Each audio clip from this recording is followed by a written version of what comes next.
if you're going to take pictures, vlogs, reels, stories, please use our official hashtag, hashtag TLGC Taguig at 30, hashtag TLGC Taguig Anniversary, hashtag TLGC Taguig Overflow. Ayan, so sa mga mamay day dyan, pakitag po yung The Life Giver Church Taguig's account, official account. And all of us are excited! Excited ba kayo, guys? Yes! Excited na ba? Pati ka na mga excited dyan. Paano ba kayo ma-excite? Paano ba sila ma-excite? Low-key. Mga nonchalant pa na ito.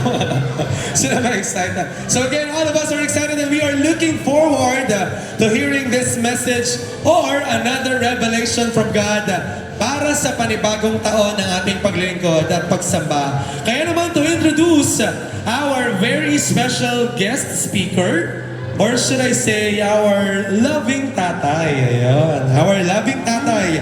May I call on our very own, our head pastor, the birthday boy.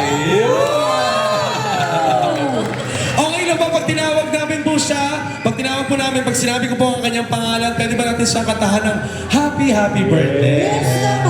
So again, once again, our head pastor, the birthday boy, Pastor Jason C. De La Cruz. Ready? Sing! Happy birthday to you. Happy birthday to you.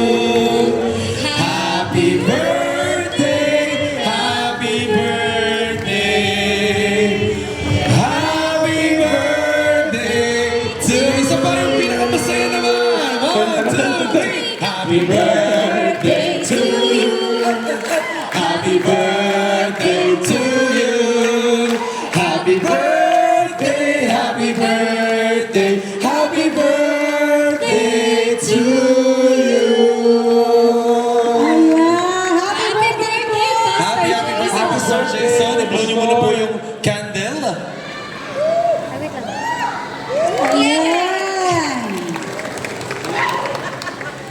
Amen. Sige po, palakpakan po natin ang Panginoon. Welcome po sa 30th anniversary ng The Life Giver Church Taguig. At amen, salamat po sa inyong birthday greetings. At gusto ko lang pong i-acknowledge ang aking si Mrs. ko po si Glyza Mason. Tatayo ka po, De La Cruz. Ayan po, palakpakan po natin ang aking asawa. Ayan, salamat po sa bawat isa na nag-spend time para po makapunta rito. At alam ko po, excited na po kayo sa Word of God. Alam ko po, kanina pa po tayong nananabik sa Word of God. At maraming salamat po sa mga talents ng bawat isa na showcase po natin para sa glory ng Panginoon. At excited na po ako, Bishop, sa Word of God. Actually, Bishop, parang ayoko na pong pahabain yung introduction pero for the sake lamang po ng hindi pa po nakakakilala, gusto ko lang pong i-introduce po ang ating pinakamamahal na tatay po dito sa The Life Giver Church Taguig.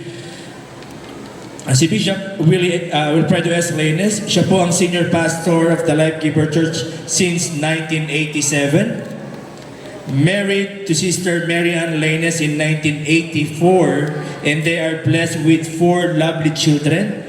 Completed a biblical study course at the Cathedral of Praise Bible College in 1988. Ordained as a minister on October 11, 1992 by Reverend Ernesto Lagasca, General Superintendent of the Foursquare Church. Ordained as a bishop in December 1999 by Reverend Philip Reyes of the Family Church of God based in Riverside, California, USA. Received a Doctor of Divinity degree in May 2002, the Open Seminary based in Van Nuys, California. Served 3 terms as a chairman of the Pasig Minister Association and is now a lifetime advisor of PMA. Regular faculty member of the World Institute. Presidente of Nagbibigay Buhay Foundation, Life Giver Foundation. At honored as a prominent voice of the Gospel of Grace in the Philippines. At ang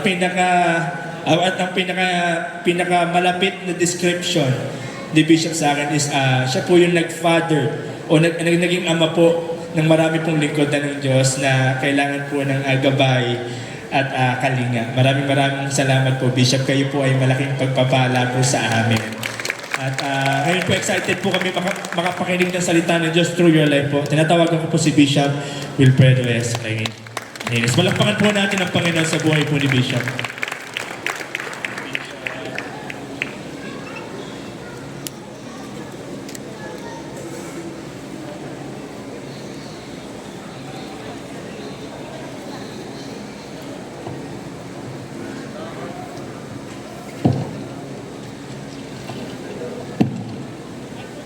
Hello.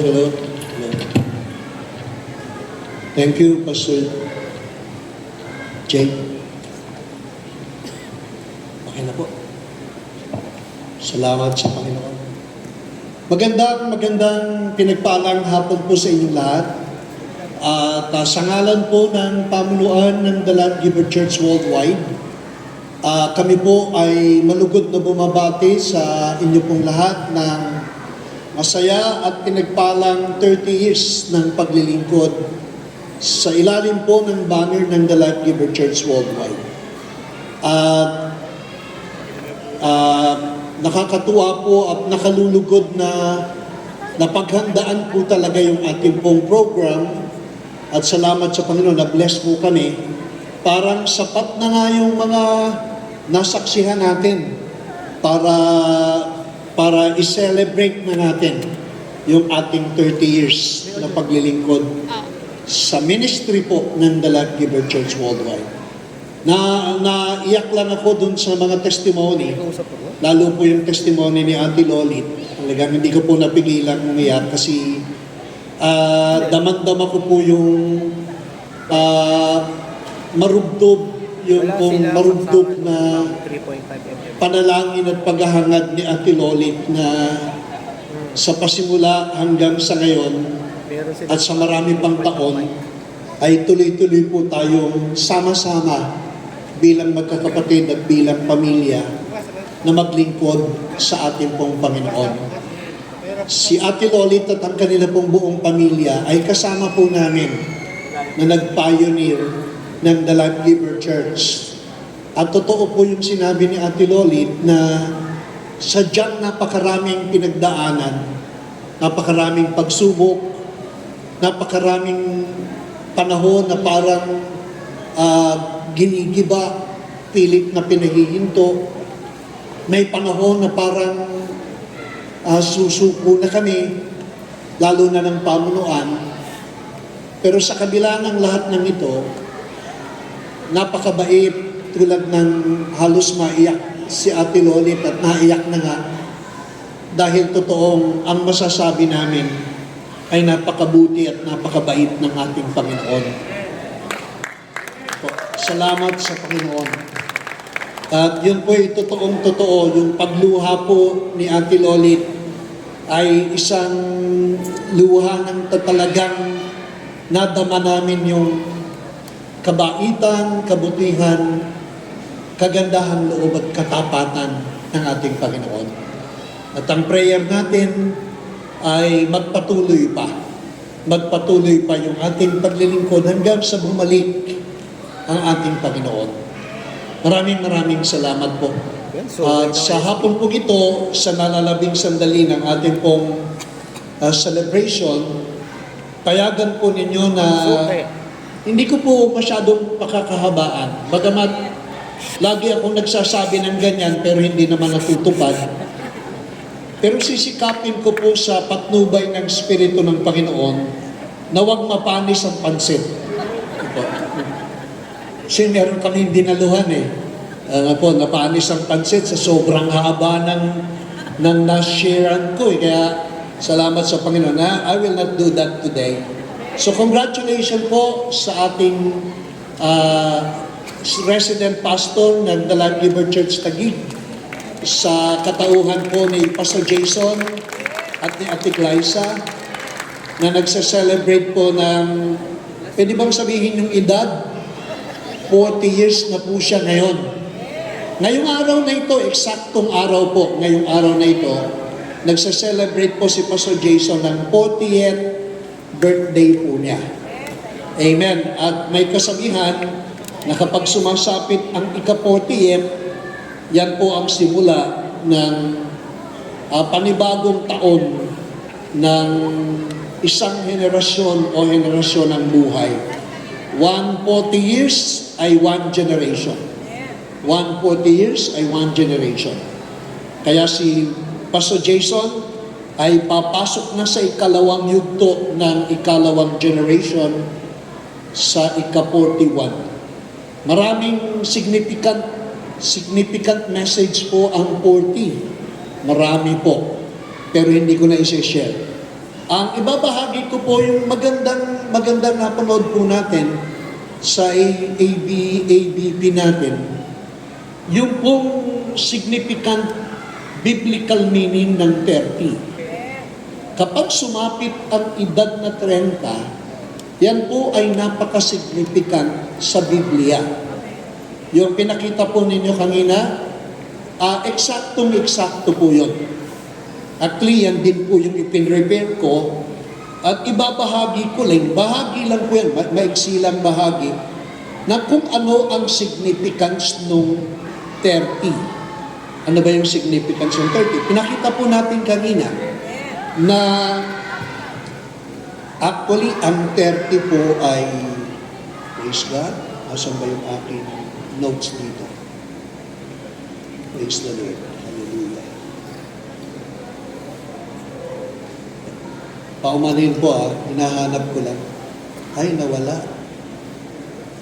Nawala po yung aking pin repair na significance, biblical significance ng 30. Meron akong notes eh. Hintay lang po, sandali lang. Mga 30 minutes makikita ko na yun.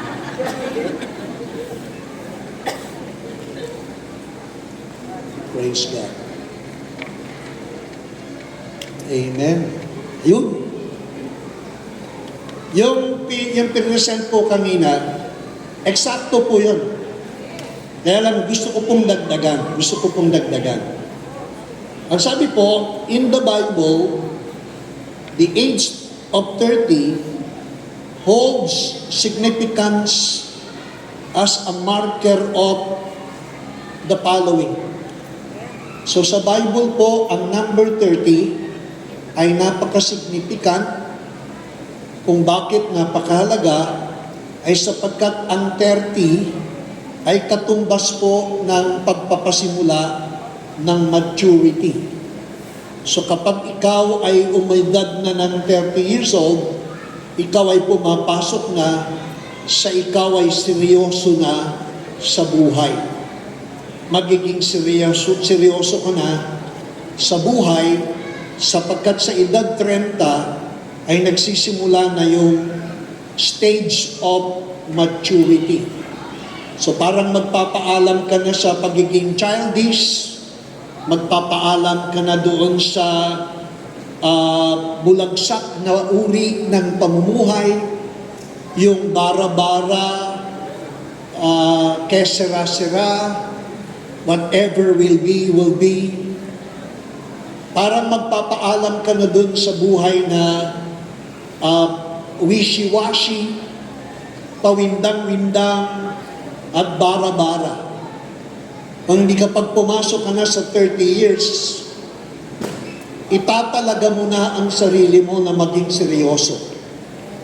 Pagsisimula ka ng mag-isip, magplano, maghangad ng buhay na maayos, mangangarap ka na ng buhay na mabuti, at magpapaalam dun sa buhay na walang plano. So age 30 is a significant marker ng maturity. Pangalawa, ang age 30 ay significant marker ng preparation po, paghahanda. Paghahanda in the sense na magpaplano ka na sa seryosong itsura ng buhay. So ipaghahanda mo na ang isang seryosong plano sa susunod na mga araw. Pangatlo, ang number 30 ay significant marker po ng divine appointment. So, ibig sabihin, kapag pumasok ka na sa edad na 30, papasok ka na rin sa isang seryosong paglilingkod sa ating Panginoon. Napanood natin kanina, yung pong significant marker po ng divine appointment. At kung mapapansin po natin, sabi po dyan sa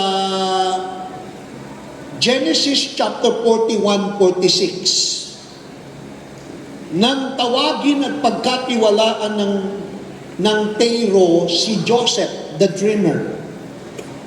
Pinagkatiwalaan si Joseph the dreamer ng isang divine assignment na iyahanda ang bansang Egypt sa isang seryosong famine at crisis na magkakaroon ng 7 taon ng kagutuman sa bansang ito. At sa panahon ng paghahanda ng kagutuman, ginamit ng Panginoon si Joseph the Dreamer, isa sa 12 anak ni Jacob, para po ipaghanda ang isang napakabigat na assignment na siya po ang magiging Prime Minister ng Egypt in a time of famine. In a 7 years, serious famine. At nagsimula ang divine appointment sa edad na 30. Edad 30 ay nagsimula ang divine appointment.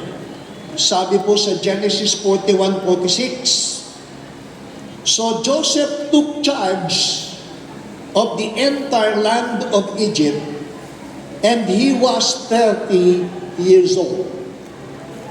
So edad 30, nagseryoso po si Joseph sa pagtupad ng isang banal na tungkulin na pamahalaan at pamunuan ang bansang Ehipto as a prime minister.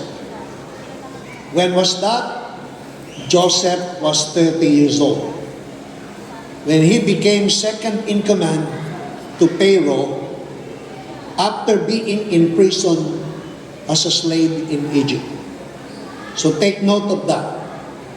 Divine appointment. Another divine appointment.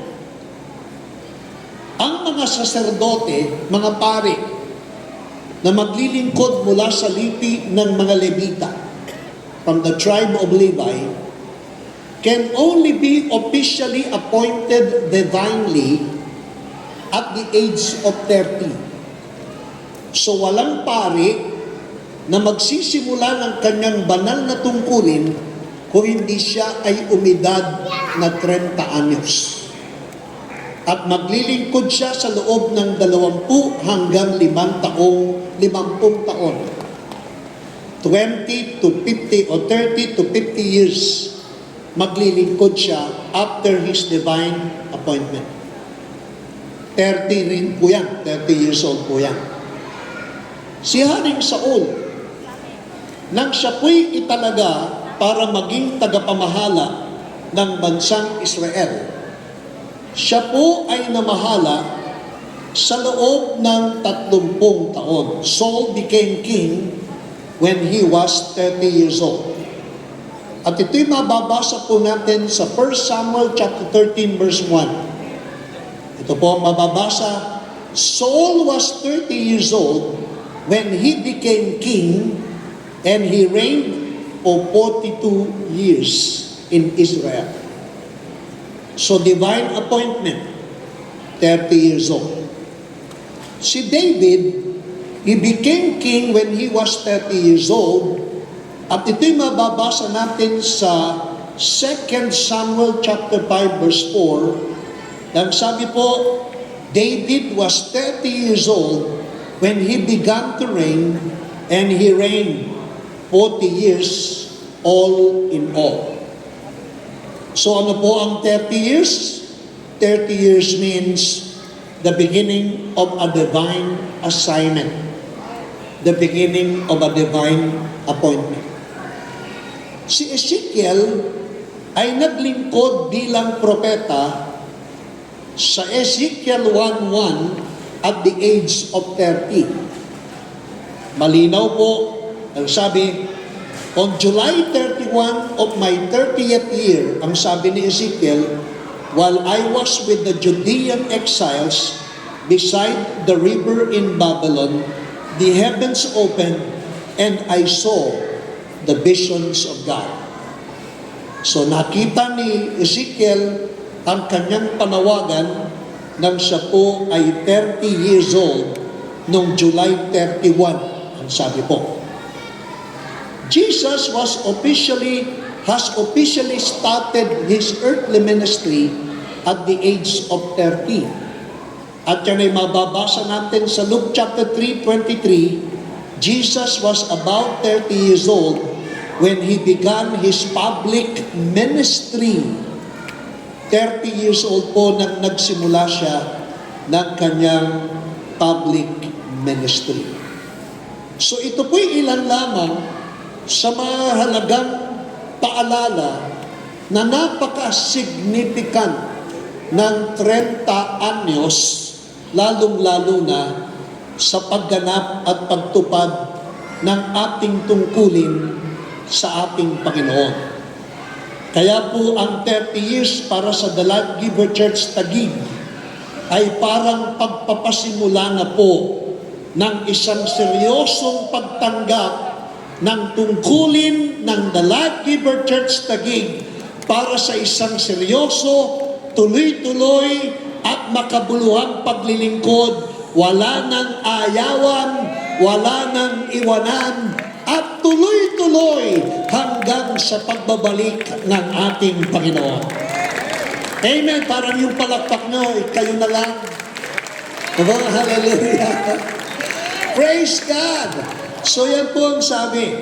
Kaya po ang 30 years ay significant marker of maturity, significant marker of preparation, significant marker of divine appointment, particularly in the context of service and in ministry sa ating Panginoon. Kaya po ngayon, ang panawagan ko po sa pamunuan, lalong-lalo na po kay Pastor Jason at Iglesia at sa leadership at sa membership ng The Life Giver, anuman ang naganap sa atin sa paglipas ng 29 na taon, tatalikuran at iiwanan na natin. At tayo po sa 30 taon ay sama-sama at lalo pang magsasama-sama para itaguyod, alagaan, mahalin at magmalasakit sa simbahang ipinagkatiwala sa atin ng ating Panginoon. Pakisabi nga natin sa ating katabi, yung nakalipas na 29 years, hindi na natin maibabalik, maging inspirasyon sa atin, pero magpapatuloy tayo hanggang sa bumalik ang ating Panginoon. Amen po! Hallelujah! Can I hear a good amen? Amen! Hallelujah! Wala na pong magagawa sa atin yung 29 years. Magsilbing inspiration, magsilbing challenges, matuto tayo sa ating mga nakaraang kabiguan at kalikuan, matuto tayo sa ating pagkadapa, tanggapin natin ang ating tungkulin, panagutan natin ang dapat panagutan, at seryoso nating harapin ang susunod na mga araw at taon para po sa ika-31 taon ng paglilingkod sa ating Panginoon. Amen? Sabihin nga natin, marami na tayong pinagdaanan, pero marami pa tayong pagsasamahan. Amen! Praise God! Bangon! Taguig! Hallelujah! Parang nangangampaan niya lang no? Praise the Lord! Hallelujah! So marami na tayong pinagdaanan, pero marami pa tayong pagsasamahan. Kaya pag nagyayakap kami ni Auntie Lolit, at nagbabatian ng happy anniversary. Hindi namin mapigilang maluha sa isa't isa kasi talaga naman, hallelujah, ang daming pinagdaanan. Pero patuloy pa rin magsasama-sama hanggang sa pagdating ng Panginoon. Amen. Andyan pa rin kami ni Ate Lolit. Sabi nga ni Ate Lolit, hanggang nandito tayo, tuloy-tuloy lang tayo. Parang sinasabi ni Ate Lolit, pag wala na tayong dalawa, wala din. Magpapatuloy po tayo sa paglilingkod sa Panginoon. Amen. At tawag po kayong mag-alala dahil parang anak ko na po yan si Jason. At parang anak ko na po yan si Glyza. Dahil si Jason po, kasing laki lang ni Austin yan ang makilala namin eh. Kasing laki lang ni Austin yan, Sunday school student po namin yan, si Jason. Kasing laki lang ni Austin, hindi nga lang siya nag-i-English katulad ni Austin ngayon. Praise God. Pero, hallelujah. Tapos isang panahon, nakita siya ng aking mga kapatid sa Amerika. Sabi ng aking mga kapatid sa Amerika, pastor na si Jason. Sabi ko, pastor na si Jason. At siya nga ang nag-aalaga ng gawain ng The Life Giver Church sa Taguig. Kaya salamat sa Panginoon. Magpapatuloy po tayong alagaan, ipanalangin. Sama-sama po nating tulungan ang pamunuan. Lalo na po ang pastoral ministry ni Pastor Jason at ni Ate Glyza. Hindi po niya kakayaning mag-isa kung hindi ang tulong ng bawat isa sa atin. Panalangin po natin. Walang perpektong tagapamahala. Kami man ay may mga kahinaan at pagkukulang. Pero kaya kami nakapagpapatuloy ay hindi masyadong minamagnify yung kahinaan, kung hindi pilit na tinutulungan para magpatuloy na itaguyod ang gawain ito. Hindi naman ito gawain ni Pastor Jason. Hindi ito gawain ni Ate Lolit. Hindi ito gawain natin. Ito ay gawain ng Panginoon. Ang pagtatagumpay ng gawain ito'y karangalan ng ating Panginoon. Ang paglago ng gawain ito ay kaluwalhatian para sa Panginoon. Sapagkat ang may-ari ng church na ito ay ang ating Panginoon. Tayo po'y tagapag-alaga, tagapamahala, tagapagsaayos lamang. Pero ang totoong nagmamay-ari at ang totoong nagtatag ng gawain ito ay ang ating Panginoon. Kaya po para maparangalan, maluwalhati, at madakila ang kanyang pangalan, magsama-sama tayo, pagmalasakitan natin, at itaguyod na sumagana, lumago at pagpalain ang gawain pong ito sa Taguig ng The Life Giver Church. Palakpakan po natin ang Panginoon. Hallelujah! At yung mga panalangin po natin, na isang araw, magkaroon na tayo ng sarili, at sa sariling church ay lalo pang dumami. Maniwala kayo, naririnig ng Panginoon ang ating daing at ang ating mithiin at panalangin.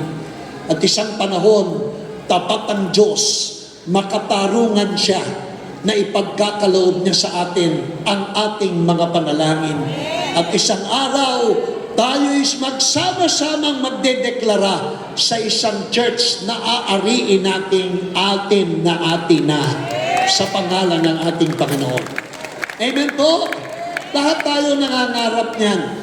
Lahat tayo nananaginip. At isang panahon ay maganap na yan. Salamat sa Panginoon. Kaya kung meron ditong milyonaryo, pahiramin muna niyo kami ng 5 million, bibili kami ng lupa, babayaran namin bukas. Hallelujah. Amen po. Pakisabi nga sa iyong katabi, pagpapalain tayo. Pinagpapala na tayo. At isang araw, magaganap din ang lahat ng ito. Amen. So that was my 2 minutes political speech. Amen. That was my 2 minutes political speech. And we now proceed to the topic in Jesus' name. Amen. Ang mensahe po na ating sineselebrate ay matatagpuan sa unang Timoteo, Kabanatang 1, talatay 14, na ganito ang ating mababasa. Ang sabi po, hallelujah, meron ba tayo? And the grace of our Lord was exceedingly abundant with faith and love which are in Christ Jesus. Ang sabi po, pinasasagana sa akin ng Panginoon ang kanyang masaganang biyaya. Kalakip ng pananampalataya, kalakip ng pag-ibig na matatagpuan mo lamang sa pakikipag-isa sa Panginoong Hesukristo. Ulitin ko po, pinasasagana sa akin. Sabihin mo nga, pinasasagana sa akin ng Panginoong Hesus ang kanyang biyaya, kalakip ng pananampalataya at pag-ibig na matatagpuan mo lamang sa pakikipag-isa sa Panginoong Hesukristo. So yan po ang mensahe, yan po ang lalakaran natin sa susunod na mga araw ngayong taon na ito. Ang lalakaran natin ay ang paniniwala na tayo po ay pasasaganain ng Panginoon ng kanyang grasya. Mag-uumapaw sa atin, sasagana, dadaloy ng totoo, hindi lang sa isip, sa salita, kung hindi mangyayari sa pang-araw-araw na buhay natin, na dadaloy at sasagana ang grasya niya sa bawat araw. At yan ay gagawin niya, not in general terms, gagawin niya yan sa bawat individual na nakikipag-isa at nananampalataya sa Kanya. Kaya maniwala ka, ang talatang ito ay magaganap hindi lang sa buong church, kung hindi magaganap individually, personally, sa buhay ng bawat isa sa atin. Amen po, hallelujah, yan po ang pangako niya. The grace of our Lord sa actually sa English Standard Version, the grace of our Lord overflows. Sa English Standard Version ng Bible, the grace of the Lord overflows on me. Ibig sabihin po, on me, individually sa bawat isa sa atin. Not in general terms, not corporately, but individually. Kaya ako naniniwala ang grace ay hindi po pang buong church lamang. Ang grace ay individual. Ang grasya ng Panginoon is from one person to another person. From one person to another person to another person, that's the grace of God. Na-observe po namin, from the time na kami po'y nagsimulang mag-embrace ng Gospel of Grace, nakita po namin na ang pagkilos ng Panginoon ay hindi buong church kaagad. Ang pagkilos ng Panginoon sa pagbuhos ng kanyang grasya ay nagaganap individual. Bawat isa. So bawat isa. Halimbawa, katulad po kami sa karanasan, paglipas ng panahon, nang ako po'y magsimulang mag-embrace ng Gospel of Grace, katulad po ni Pastor Alex Galsin during the time, honestly speaking, mas nauna pa ngang nag-embrace si Pastor Alex Galsin sa akin, sa Ebanghelyo ng Grasya. Nag-i-embrace na siya, nilalakaran na ni Pastor Alex Galsin yung Gospel of Grace, kami halos nagsisimula pa lamang. Pero nang magsimula kami, katulad ni Kuya Alex na mag-embrace nito, hindi po nahagip, hindi po kaagad na impluwensyahan ang buong church. Ang unang na-influensyahan si Pastor Alex.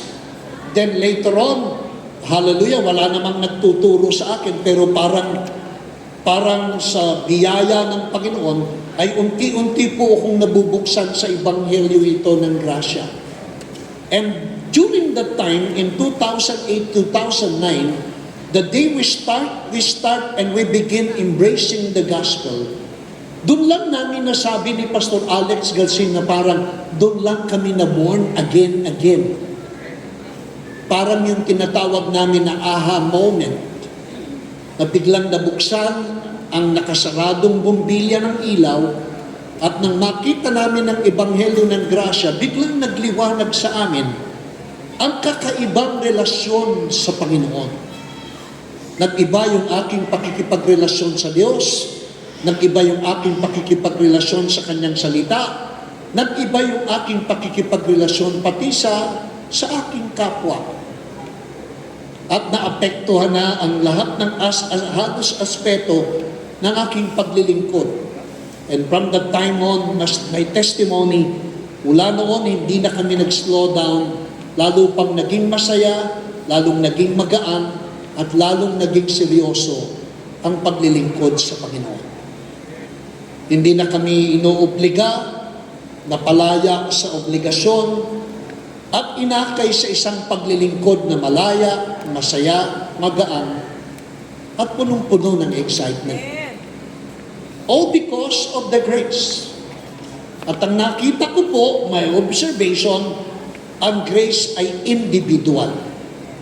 Kaya tama ang sinasabi ng talata, and the grace of our Lord was exceedingly abundant, pouring out, overflowing in me.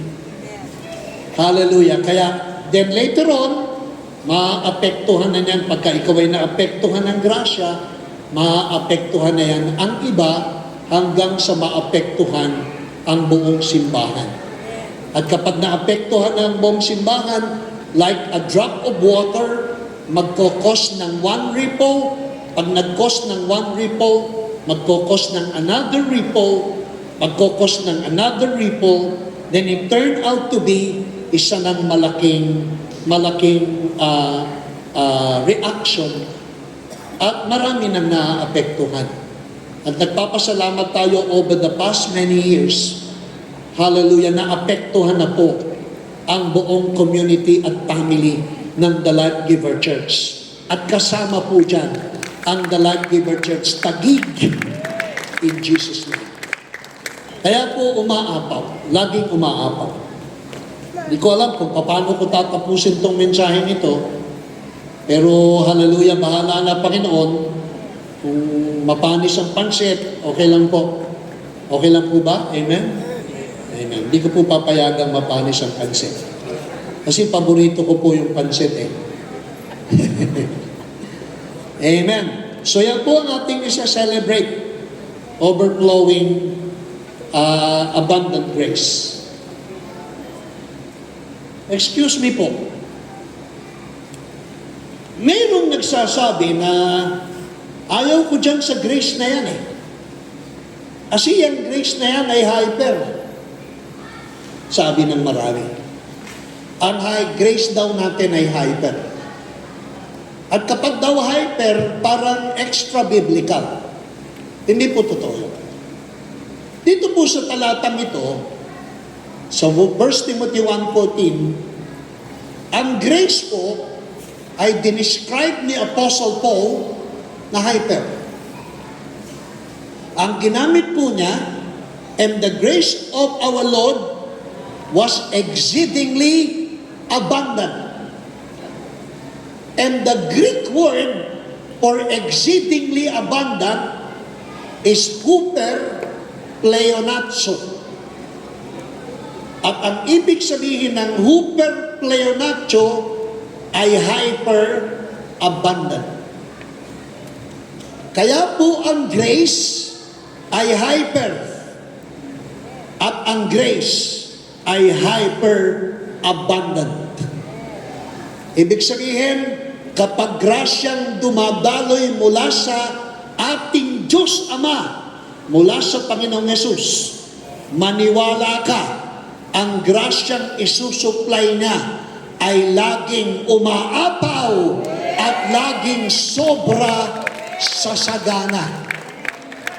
Sapagkat ang grace po, 1 Timothy 1:14, ay hyper pleonazzo, hyper abundant. Sabi po niya sa Ephesians chapter 2 verse 7 that in the coming days, ang sabi po, tingnan nga natin yung Ephesians chapter 2, sabi po sa Ephesians chapter 2 verse 4 hanggang 7, malinaw po yung ginamit po niya, hyper pa din. Ang sabi po, tingnan ko lang para masiguro natin. Praise God. That in the coming days, He will pour out His exceedingly rich grace. Ang sabi po, but because of His great love for us, who is rich, 2:7 po, 2:7. Sabi po sa 2:7, in order that in the coming ages, He might show the incomparable riches of His grace. Sa ibang salin, exceedingly rich grace. Pag tinignan po ninyo sa original manuscript, ang ibig sabihin ng exceedingly incomparable riches of grace ay huper balo. Sabihin nga po ninyo, huper balo. At ang ibig sabihin ng huper balo, describing grace, grace is incomparably, exceedingly rich. Kaya kapag grasya ng Panginoon, napakasagana. Kapag grasya ng Panginoon, umaapaw. Kapag grasya ng Panginoon, hindi mo kayang ubusin, sapagkat kapag malapit ng maubos, may dadating na naman na mas masaganang sukat ng grasya, sapagkat ang grasya niya ay huper balo. Sabi sa Romans 5:20, when sin abounds, the grace of God abounds even more. At ang ibig sabihin po ng grace abounding even more ay huper perisuo, ng ibig sabihin hindi madadaig ng pagkukulang, hindi madadaig ng ating mga kasalanan, hindi madadaig ng ating mga pagkakasala, ang masaganang grasya ng ating Panginoon. Kapag ikaw ay nagkakamali, magbibigay siya ng masigit na mas masaganang pag-ibig, higit na mas masaganang habag, at higit na mas masaganang grasya sa ibabaw ng iyong mga pagkukulang. Kaya pag isabi sa iyong katabi, kahit ikaw ay namamali, nadadapa, anuman ang pagkukulang mo, mas masagana ang pag-ibig ng Panginoon, ang habag ng Panginoon, ang pagtulong na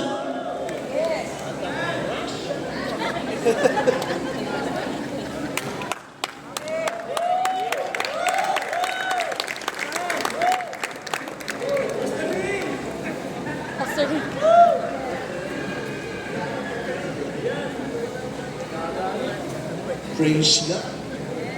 Hallelujah. Amen. Lulundag na sana ako. Nawala ng battery. Yan po ang totoo. Maniwala kayo. Very radical po ito. Walang kasalanang dadaig sa grasya ng Panginoon. Walang pagkukulang na dadaig sa grasya ng Panginoon. Kahit ilang beses kang madapa, masaganang kahabagan, awa, pag-ibig, pagmamalasakit, at ang pagpapatawad ng Panginoon sa ating lahat. Naniwala kayo, walang kasalanan mas higit kaysa sa grasya niya.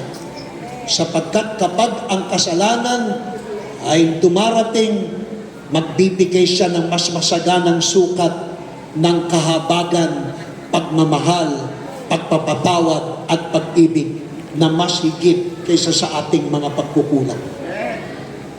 No amount of sin can overcome. No amount of sin can supersede, can go beyond the grace of God. The Bible is clear. When sin abounds, the grace of God abounds even more.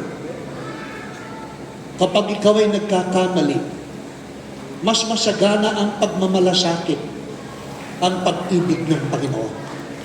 Kaya kung madapa, bangon. Magpatuloy lang tayo.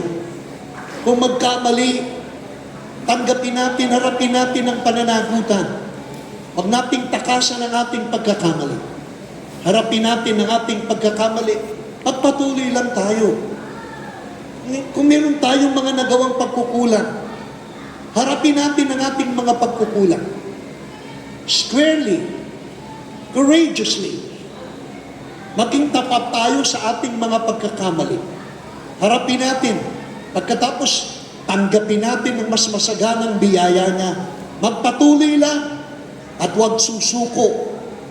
Maniwala kayo, sa gitna ng ating mga pagkukulang, nandiyan pa rin ang masaganang biyaya, pagpapala, pagmamalasakit, paggrasya, pagmamahal, at tulong ng ating Panginoon. Kaya pakihawakan yung kamay ng ating katabi. Sabihin mo sa kanya, kahit ano pang mangyari, hindi tayo aayaw, hindi tayo susuko, mas masagana ang grasya ng Panginoon, tutulungan tayo para tayo'y makapagpatuloy. Palagpagan po natin ng Panginoon. Amen! Praise God! Hallelujah! Parang nangangampanya lang ako eh. Pakiramdam ko kung mayor ng Taguig eh. Hallelujah! Paniwala kayo, totoo po yan. Kaya ang sabi po, hallelujah, pinasasagana sa akin ng Panginoon ang kanyang grasya. Pinasasagana sa akin ng Panginoon ang kanyang grasya. Sa akin, ang kanyang grasya. Ano bang grasya? Malinaw po sa ating lahat, lalo na sa Taguig. Alam na alam natin ang kahulugan ng grasya. Ang grasya ay regalo. Grasya, regalo. Sabi mo nga, grasya, regalo. Hindi mo binili, hindi mo pinagpaguran, hindi mo pinaghirapan, subalit tinatanggap mo kahit wala kang ibinayad at hindi ka karapat-dapat. Sino pong naniniwalang hindi tayo karapat-dapat? Undeserving tayo eh. Pero hindi unworthy ha. Gusto kong linawin sa inyo kasi may mga maling notion eh. Pag sinabing undeserving, ang kapatid unworthy. Alam niyo ba ang kahulugan ng unworthy? Pag sinabing unworthy, wala kang halaga. Wala kang halaga.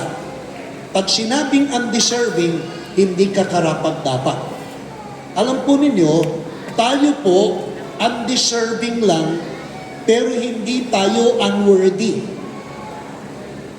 Dahil kung tayo po'y unworthy, wala na tayong halaga. Sa mababaw na kolokyal na salita, ang salitang unworthy ay walang kwenta. Walang kwenta. Kapag ikaw ay may halaga, meron kang kwenta. Ano ba yung kwenta? Yung kwenta ay halaga. So kapag may kwenta, may halaga. Pag walang kwenta, walang halaga. Na yung katabi mo, hindi lang karapat-dapat, undeserving lang. Pero may kwenta yan. Huwag mong sasabihin sa katabi mo, wala kang kwenta. Pag sinabi mo sa katabi mong wala kang kwenta, wala kang halaga. Maniwala kayo, tayo pong lahat undeserving lang, pero tayo po ay may halaga. Kasi kung wala kang halaga, hindi ibabayad ni Kristo ang dugo niya.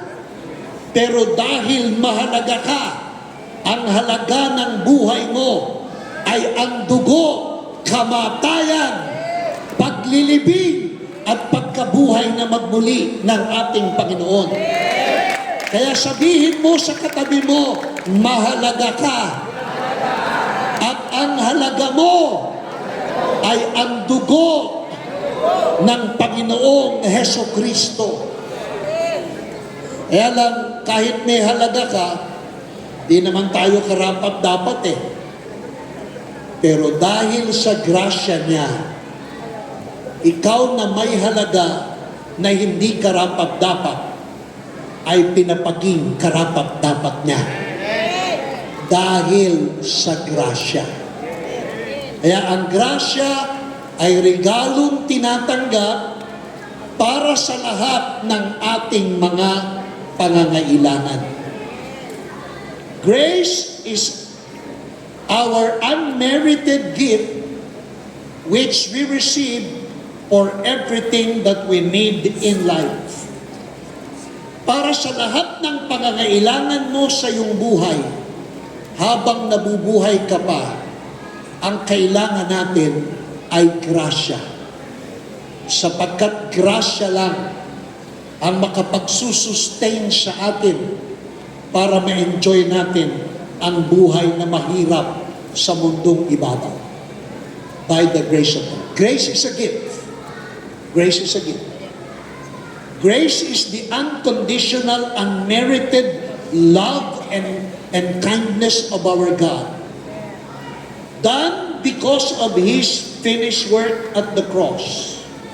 Leaving us with nothing to do but to say, thank you. Ang grasya ng Panginoon ay ang unmerited favor. Unconditional kindness. That comes out from His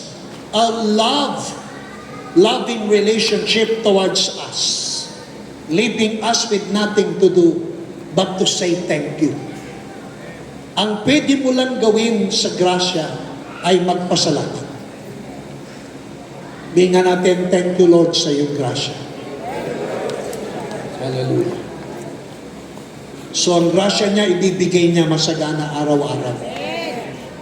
Kaya kung bakit ka nakapagpapatuloy, kung bakit ka nanatiling nakatayo sa kabila ng bakit ang The Life Giver Church Taguig, paglipas ng 29 years, iba't ibang pagsubok, iba't ibang tukso, iba't ibang pag-uusig, iba't ibang problema ang kinaharap sa 30 taon na nakatayo pa rin. Ngayon lang namin sasabihin sa inyo kung bakit ay dahil ang The Life Giver Church Taguig ay pinagpala ng masaganang grasya.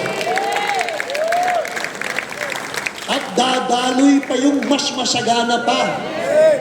Kaya magpapatuloy. Yan po ang grace. At ang grasya, may dalawang kapatid. At ang dalawang kapatid ng grasya ay pananampalataya at pag-ibig. Kaya tatlong mahalagang sangkap ng ating paglilingkod sa Panginoon, tatlong mahalagang sangkap para tayo makapagpatuloy kahit ano pang problema ng paglilingkod: grasya, pananampalataya, at pag-ibig. Tatlong mahalagang sangkap para manatili tayong nakatayo. Tignan niyo po yung tripod ng kamerang nakaharap sa akin. Tignan niyo po yung tripod ng kamerang nakaharap sa akin. Hi, Pans. Aba, yung tatlong paa ng tripod ay ang larawan ng grasya, pananampalataya, at pag-ibig. Yan ang mababasa mo sa talata. Putulin mo yung isa niyan. Hindi yan ay mabiging mabuay at madaling mag-iba. Pero hanggang 3 yan, ililipat mo lang ng pwesto yan, pero mananatiling nakatayo. Tapos sapagkat itong 3 sangkap ay ang sangkap na hindi mo pwedeng paghiwa-hiwalayin na kasama ng masaganang grasya. Grasya, pananampalataya, at pag-ibig. Sa mga sulat ni Apostol Pablo, lagi niyang sinasabi, nagpapasalamat kami sa Panginoon sapagkat nagpapatuloy kayo. At kaya kayo nakapagpapatuloy ay dahil sa masaganang grasya, may kalakip na pananampalataya. At ito'y dahil sa pag-ibig. Hallelujah. Pag-ibig na nagmumula sa Panginoon, na pag-ibig na ating ibinabahagi sa iba. Kaya po meron sa Colossians chapter 1 verse 3 and 4, sabi ni Apostol Pablo, nananabik akong palagi kayong ipagdasal, at pag pinagdarasal ko kayo, ako'y nagpapasalamat. Sapagkat balitang-balita at naririnig ko na kayo'y nakapagpapatuloy dahil sa grasya. Dahil sa pananampalataya nyo kay Kristo at dahil sa pag-ibig ninyo sa isa't isa. Pananampalataya kay Kristo, pag-ibig sa isa't isa. At kapag yan ay masagana, dahil sa grasya, kahit ano pang gawin ng kaaway na gibain tayo, hindi tayo kayang gibain, sapagkat sa 3 ito, sapat para magtagumpay tayo. Grasya, pananampalataya, at pag-ibig. Amen po? Pananampalataya kanino? Pananampalataya sa kayang gawin ng Panginoon para sa atin. Pananampalataya at paniniwalang walang mahirap na bagay na hindi magagawa ng Panginoon para sa ating lahat. He can do exceedingly abundantly above all that you could ever ask or think. And that is according to the power that works within you. Our faith in Jesus Christ. Be fully persuaded that with God, nothing is impossible. Maniwala kayo, makumbinsi, panindigan ang katotohanan na kapag tayo nananalig sa Kanya, hindi tayo bibiguin ng Panginoon. Wala pang lubos na nagtiwala sa Kanya na pinabayaan Niya. Wala pang lubos na nanalig sa Kanya na hiniya Niya. Kapag sa Kanya ka umaasa, hindi Niya bibiguin ang iyong pag-asa. Pagpapalain ka Niya. So, ang ibig sabihin ng pananampalataya is be fully persuaded and be convinced that what God says He can do, He can do. What God says you can have, you can have. What God says you can be, you can be. Pag kaya mong paniwalaan na magagawa ng Diyos ang sinabi niyang kaya niyang gawin, pananampalataya po yan. Kapag kaya mong paniwalaan, ibibigay niya ang sinabi niyang kayang ibigay sa iyo, paniwalaan mo. At kapag kaya mo ng paniwalaan na ikaw ay ikaw nga, ayon sa mga panukala niya, ikaw ay magiging ikaw nga, ayon sa plano niya. Tawag dyan, pananampalataya. At kanina natuwa ako dun sa palabas ng mga kabataan natin.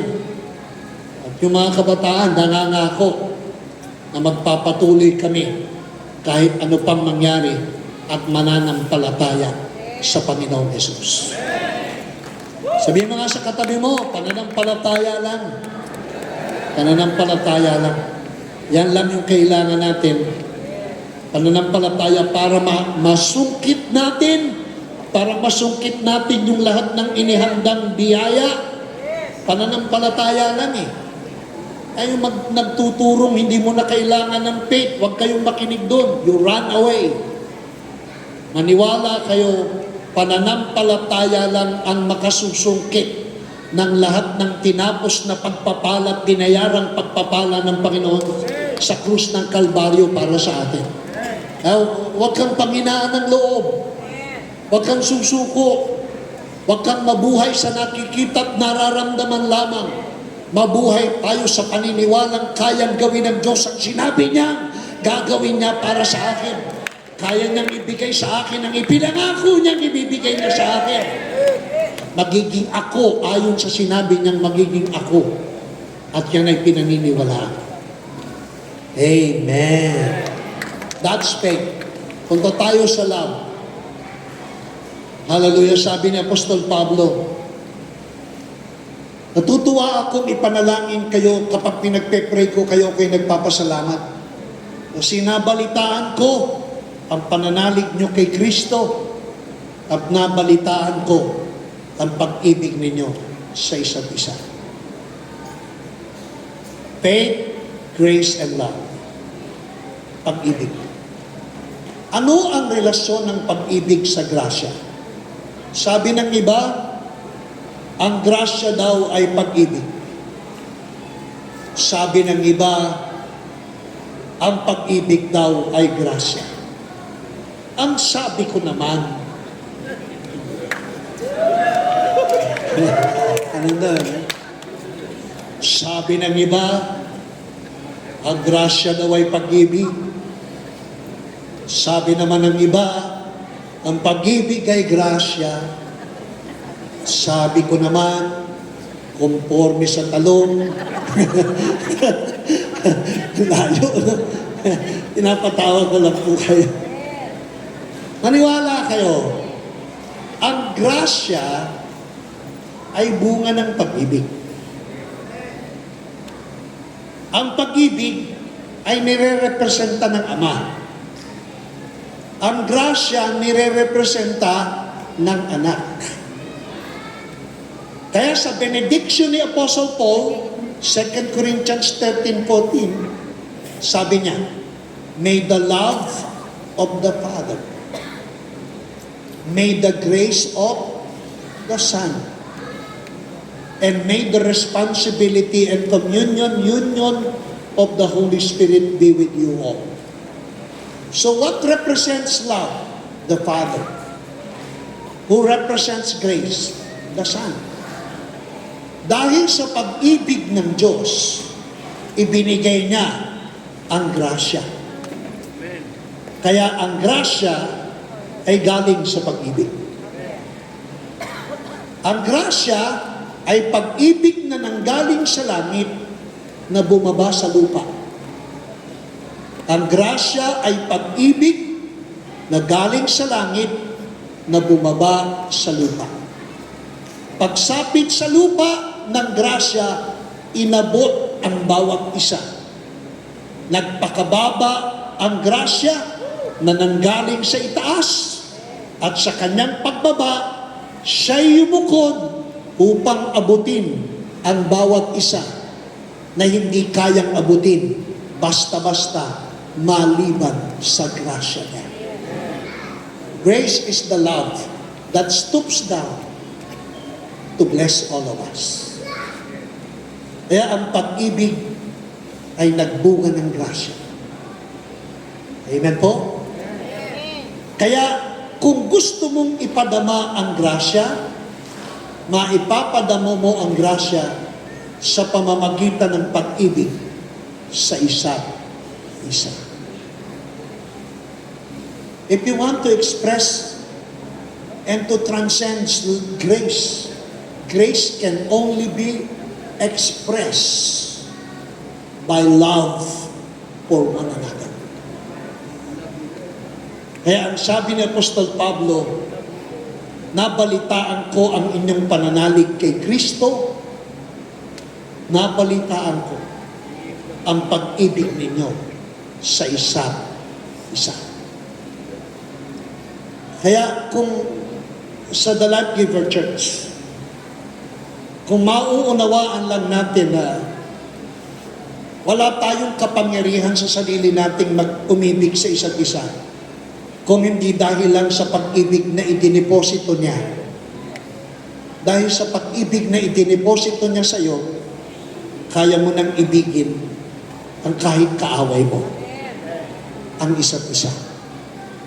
Alam niyo po ang panalangin ko sa The Life Giver Church Taguig, maging masagana ang biyaya ng Panginoon, maging masagana ang pagtitiwala at pananalig natin kay Kristo, magpakatatag. Pangatlo, maging masagana ang pag-ibig natin sa isa't isa. Magmalasakitan tayo sa isa't isa. Magagawa mong ibalik sa Panginoon ang lahat ng ginagawa niya sa iyo sa pamamagitan ng pagpapadama sa iyong katabi, sa iyong kapwa. Wala kang maibabayad sa masaganang biyaya niya maliban sa gawin mo sa iba yung ginagawa niya para sa iyo. Ulitin ko lang po, hindi mo masusuklian. Taon-taon ito sinishare ko dito eh. Hindi mo masusuklian ang masaganang biyayang ibinubuhos niya para sa iyo. Hindi mo kayang bayaran. Hindi mo kayang suklian. Hindi mo kayang gantihan. Kung gusto mong suklian at gantihan at magpasalamat sa lahat ng ibinibigay niyang biyaya sa iyo, gawin mo ito sa pagpapadama sa iyong katabi, sa iyong kapwa.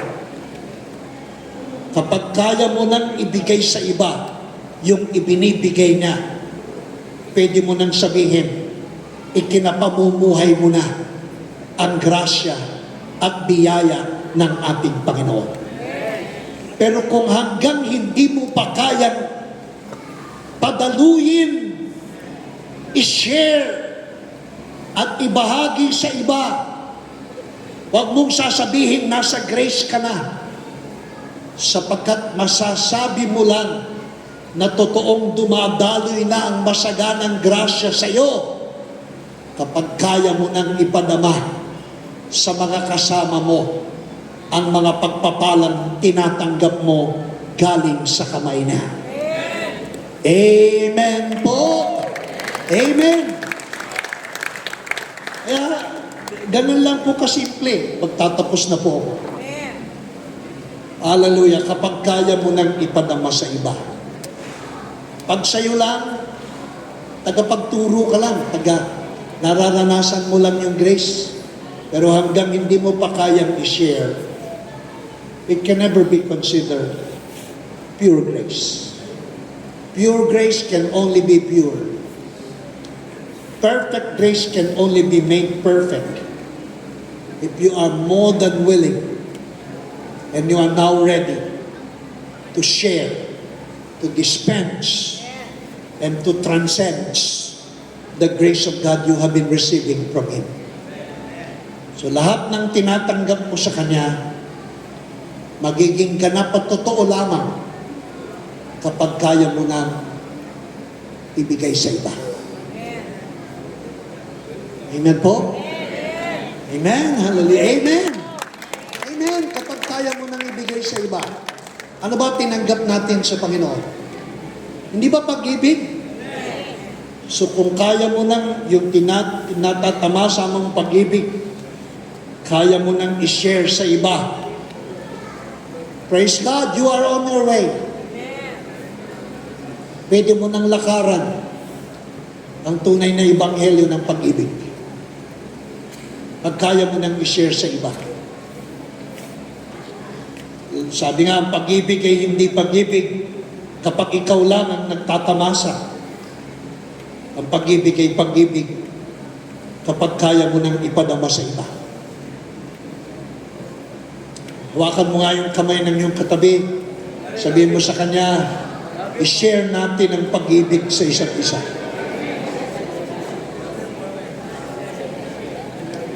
At ang pag-ibig, handang magpatawad. Kahit gaano kalaki ang naging pagkukulang sa'yo, basta't may pag-ibig, ang pag-ibig marunong magpatawad. At kaya ka lang matututong magpatawad kapag nadarama mo na pinatawad ka na ng ating Panginoon. Pag pinatawad ka, magpatawad ka. Kung minahal ka, magmahal ka. Kung pinagpala ka, maging pagpapala ka. Kung kinaawaan ka, maawa ka naman sa iba. At pagka ganyan ang The Life Giver Church, maniwala kayo kahit anong paratang ng demonyo, hindi magtatagumpay. Magpapatuloy ang The Life Giver Church sa ika-31 years, 32 years, 33 years, 34 years. Hallelujah, hanggang sa dumating ang rapture. Kasi nagmamahala nga yung magkakapatid sa The Life Giver Church Taguig. Biglang tumahimik ang kalang. Amen. Wala namang perpekto, walang perpekto. Lahat tayo may mga pagkukulang. Kami nga sa main, may mga pagkukulang din. Pero sinisikap natin na ipadama at maging totoo na ikapamuhay ang Ebanghelyo ng Grasya. Kaya papasaganain sa atin. Pasasaganain sa atin ng Panginoon ang biyaya, grasya, sa pamamagi kalakip ng pananampalataya at totoong pag-ibig sa isa't isa. Amen. Pag-ibig sa isa't isa. May kahinaan ako, hallelujah, panalangin niyo ako. May mga pagkukulang ako. Kung tapat kayong kaibigan, sabihin niyo yung mga pagkukulang ko.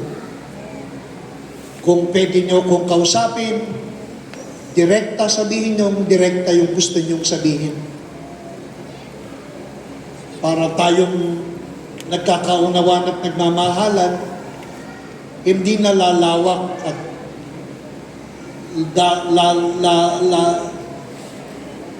ano pa ba yung ibang Tagalog ng lalawak? Lalayo pa yung lalala yung kahinaan natin. Wala namang perpekto sa atin. Amen po? Kung may mga kahinaan ako, sabihin niyo lang. Alam mo, Bishop, pagtatapat ako sa iyo, huwag ka masasaktan. Gandang lalaki mo. Hindi ako masasaktan. Hindi ako masasaktan. Tanggap ko naman sinungaling kayo. So, po, maraming sigalot ang maiiwasan natin kung tayo lang ay magkakaunawa. Kung nagkakamali ka, o ako, pastor, nagkamali, alam niyo, mas madaling maayos ang sigalot kapag tapat ka lang na aminin mo yung pagkakamali mo eh. Kapag kaya mong tanggapin, harapin ng pananagutan, tanggapin mo. Maging tapat tayo.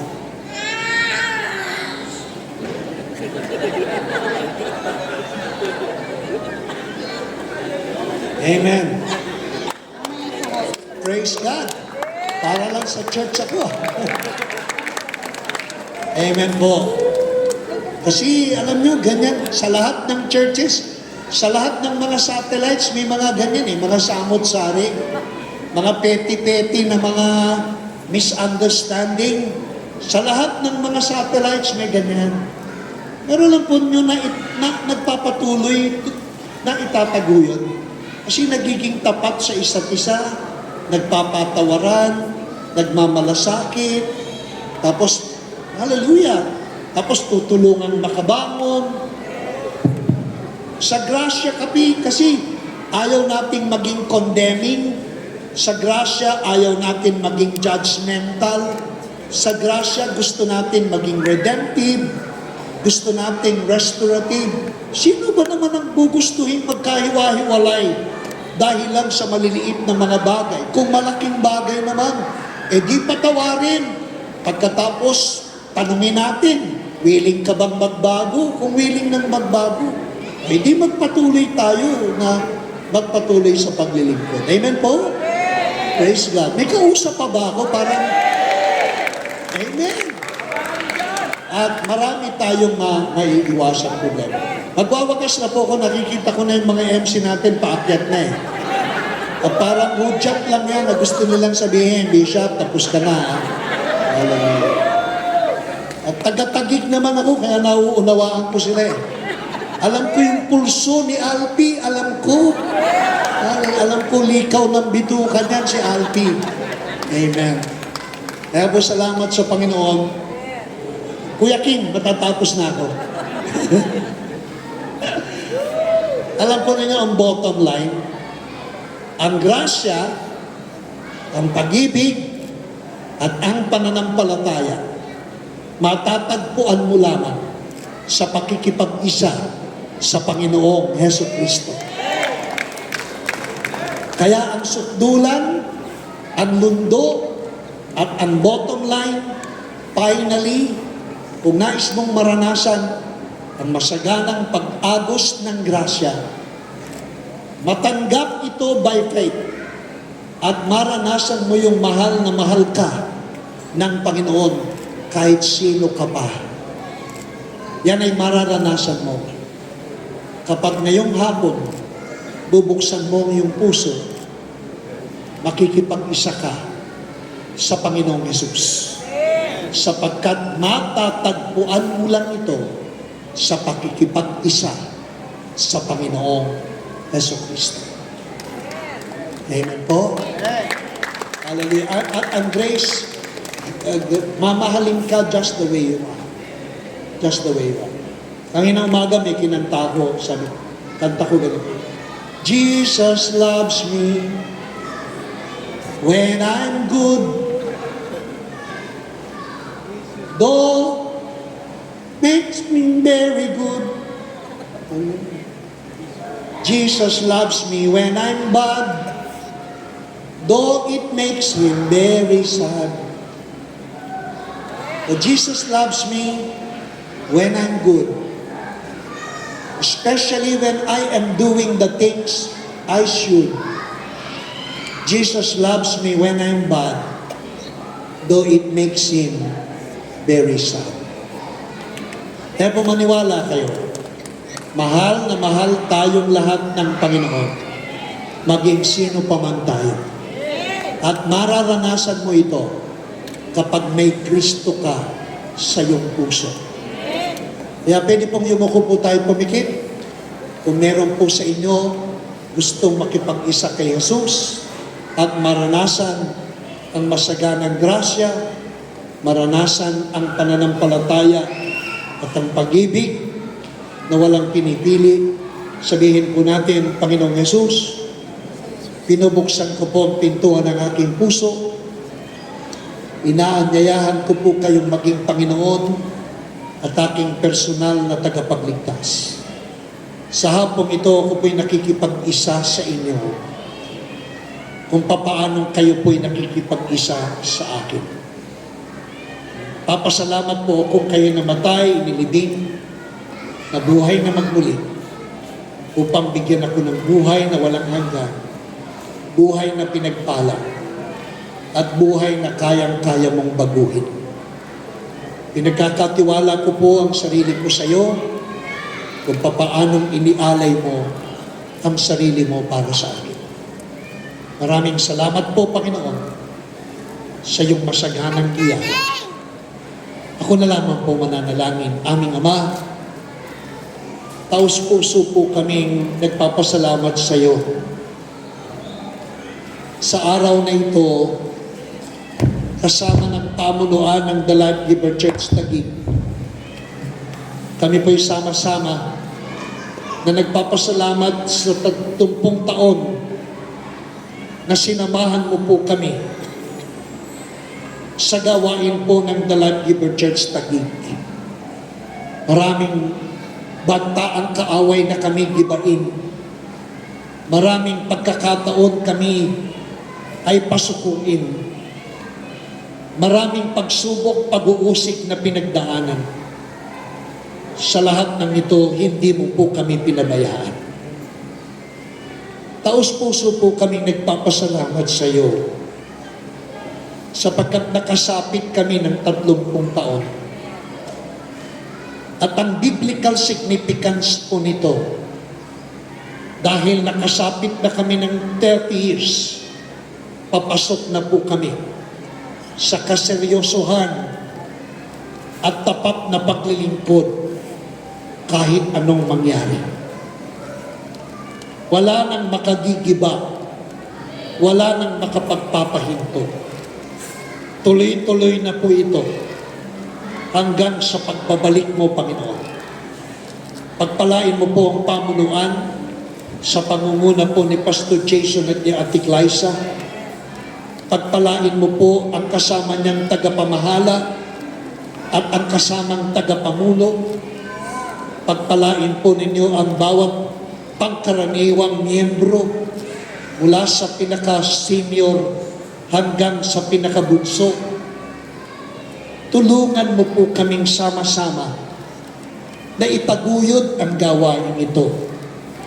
Pagmalasakitan, pagpalain, tulungang lumago, tulungang sumagana, at makapagpatuloy. Salamat, Panginoon, sa iyong dakilang katapatan sa aming lahat. At dahil dito, ikaw ay aming taus-pusong pinasasalamatan. Pwede pong tumayo po tayong lahat. Hallelujah. At ideklara po natin ang katapatan ng Panginoon. Samahan po ninyo ko sa pagpapahayag ng Diyos ay dakila at dakila sa kanyang katapatan. Hallelujah. Awitin po natin dakilang katapatan. Salamat, Panginoon. And we declare the faithfulness as we celebrate His goodness. Salamat, Panginoon. Sadyang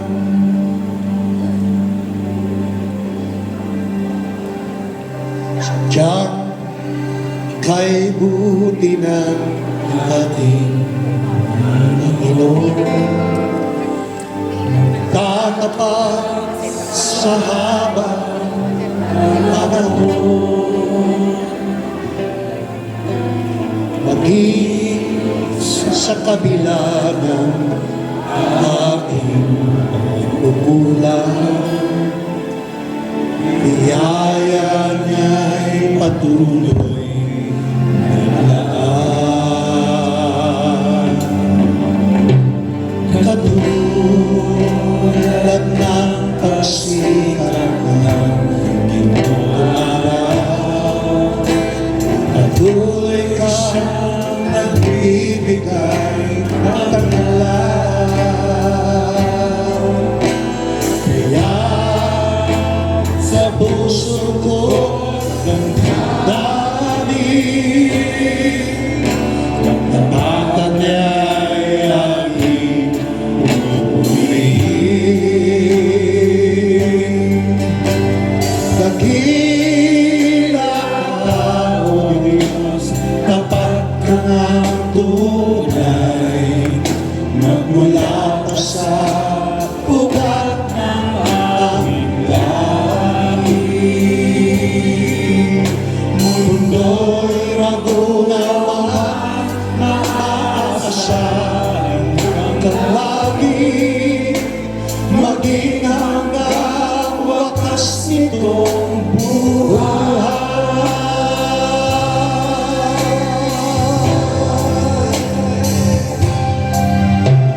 Kaya, O Diyos, kita'y aking pupurihin.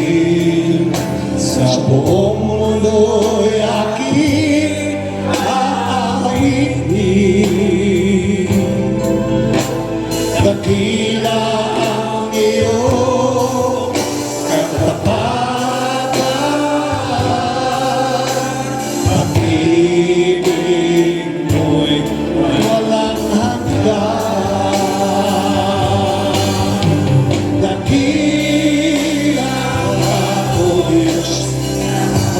tanang tunay, magmula pa sa ugat ng kahit. Mundo'y magunaw ng mga aasahan ng langit, maging hanggang wakas nito buhay.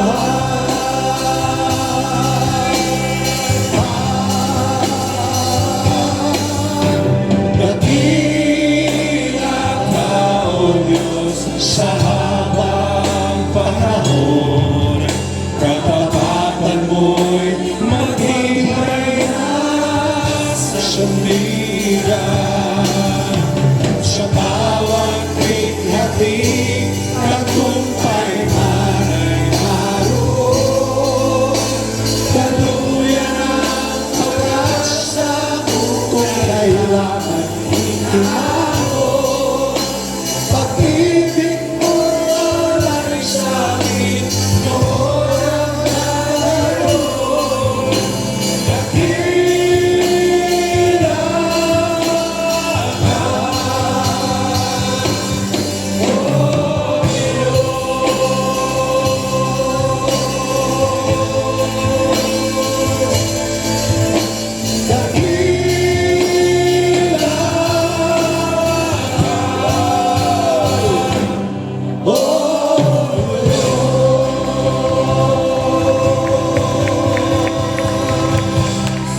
Happy anniversary po sa inyong lahat.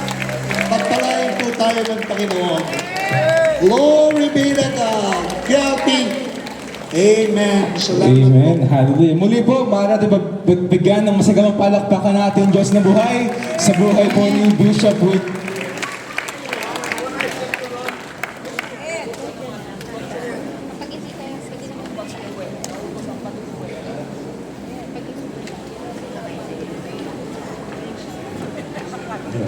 Ayan, so maraming salamat po muli, no, Bishop. So very quick lang po na insights, no, tungkol sa tinuro sa atin ni Bishop. So isa sa mga nag-strike talaga sa akin sa tinuro ni Bishop is kapag kaya mo na ang ipamahagi at ipadama sa iba ang ginagawa o grasya sa iyo ng Panginoon, pwede mo nang sabihin na ikaw ay pinapasamuhay mo na yung grasya. No, kasi sad reality sa mga Kristiyano, sa mga matagal ng Kristiyano is that we confuse ourselves, no, na porket active tayo sa ministry, we are living the grace-filled life, no? Pero minsan talagang we should be able to extend kung anong ginawa ng Panginoon sa atin, sa ibang tao, sa kapatiran at sa simbahan natin. Amen po? Amen. Ayan. Amen. And for sure, may iba't iba kayong mga key takeaways for today. Marami pa tayong natutunan ngayong umagang, ngayong hapong ito, at may pusa pa tayong dumaan doon. At marami rin tayong mga new, fresh revelations, of course, through the Word of God, through sa buhay po ni Bishop Willie. And with that, we would like also to take this opportunity to honor and of course our beloved Bishop by presenting this plaque of appreciation. Yan. Thank you po.